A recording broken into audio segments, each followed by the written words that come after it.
Some emotions don't disappear, they descend into the quiet chambers of the unconscious, where they wait, patiently, silently, until they are summoned, or they break free on their own. You might think you've buried them, but buried is not erased. Buried is merely hidden, and what's hidden always returns. There is a woman, not a name, not a face, but a reflection of every woman who was ever told that feeling too much makes you weak, or worse, dangerous. From a young age, she is taught the art of emotional disguises, to smile through discomfort, to nod through disagreement, to love by sacrificing herself. She learns that instinct is a wild, untamed thing, and wildness is punished. Her desires, they become whispers she pretends not to hear. Her angers, smoothed out with careful words. Her needs, packed tightly beneath layers of being good. And so, the unconscious begins to fill, a locked room beneath her awareness, where all rejected emotions are exiled. But exiles always remember where they came from. In the theater of her mind, two voices perform a constant play. The id, primitive, passionate, shameless, demands what it desires: attention, touch, expression, truth. The superego, a voice stitched from society's rules, family's expectations, the soft yet slicing words of should and should not. It shames, silences, corrects. And between them, the ego stands as a tired mediator, trying to keep peace where peace was never meant to exist. But the more the superego censors, the more the id finds secret passages. At night, when control loosens its grip, she dreams, not of fairy tales, but of metaphors. A burning house she cannot extinguish. A mirror that shows her, but with eyes she doesn't recognize. A hallway with infinite doors, and one door that pulses with heat. In her dreams, the emotions she banished dance freely, unapologetically.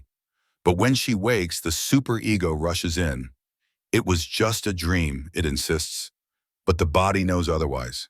In the daylight, she begins to notice how her hidden emotions project themselves onto others. A friend's boldness irritates her.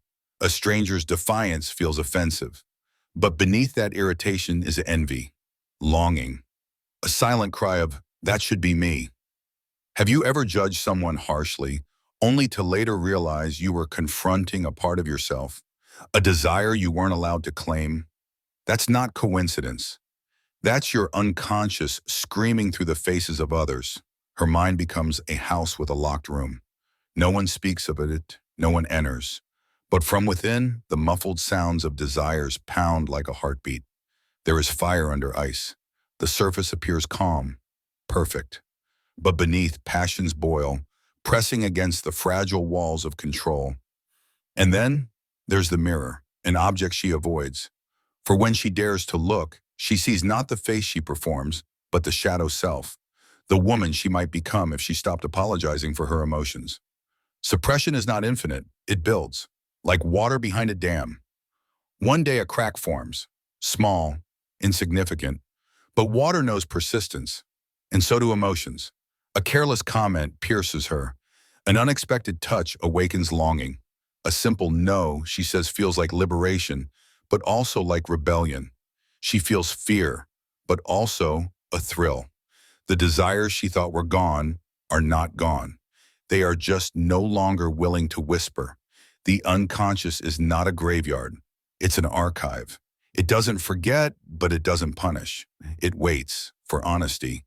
She begins to realize repression doesn't eliminate emotions. It only distorts them, turns desire into envy, turns anger into passive silence, turns longing into numbness. But when confronted, when acknowledged, those emotions soften. They lose their poison and reveal their purpose. Have you wondered why your body aches when your words remain unspoken? That's your unconscious, begging for recognition. One evening, she stands in front of that mirror again. No more costumes, no more masks, just her, with all her flaws and all her forbidden wants. She whispers, not to the world, but to herself, "I am not wrong for wanting. I am not wrong for feeling." And with that, the locked room within your mind does not burst open. It simply unlocks. quietly, gracefully. Because the unconscious doesn't need to scream when it is finally heard. The woman who embraces her forbidden desires isn't immoral. She's finally honest. And you? What have you buried that is still alive beneath your silence?